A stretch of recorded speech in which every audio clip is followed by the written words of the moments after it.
Group D treats us with the last host nation to be mentioned, the United States of America.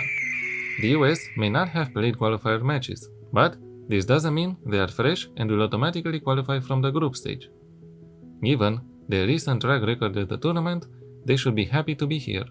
Their highest placement in a World Cup came into the very first edition in 1930, a third place finish. The second highest placement is a more recent one that came in 2002 quarterfinal stage. Players such as Tim Rim, Christian Pulisic, and Weston McKennie, among others, will want to make sure to try and surpass their World Cup record placements.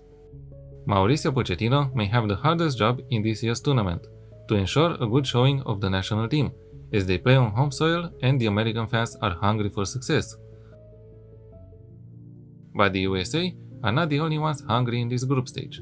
Paraguay haven't played in a World Cup match since 2010, when they reached their highest placement in the competition, quarterfinal stage. The nation should be happy with their qualifiers, finishing on the same number of points as Brazil, 28. But this doesn't mean it was easy. They were very consistent when it mattered. And players such as Gustavo Gomez, Junior Alonso, Miguel Almiron, and Oscar Romero will want to make sure they maintain the consistency throughout the tournament. The manager, Gustavo Alfaro, is at the helm of the national team since 2024 and brings with him a wealth of footballing knowledge, having managed since 1992. And we get to Australia, a team that is a constant presence at the World Cup tournament but never achieving anything major. Their highest finish came in 2002 and 2022, round of 16.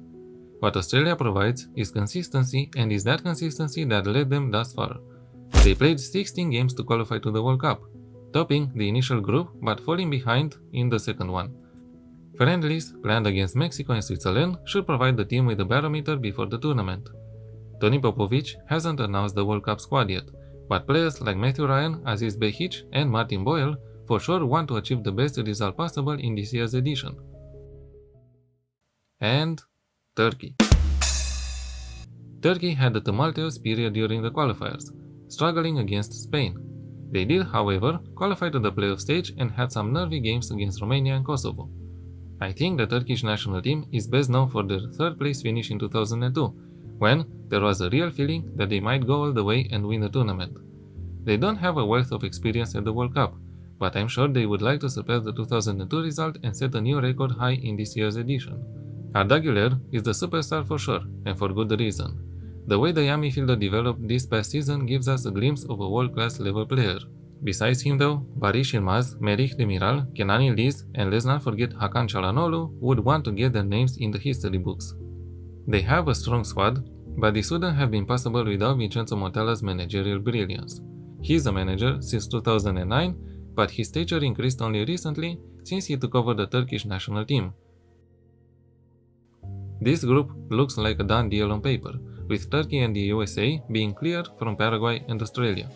But ambition, determination, and physicality will play a role in these games, and one wrong step could lead to surprising results.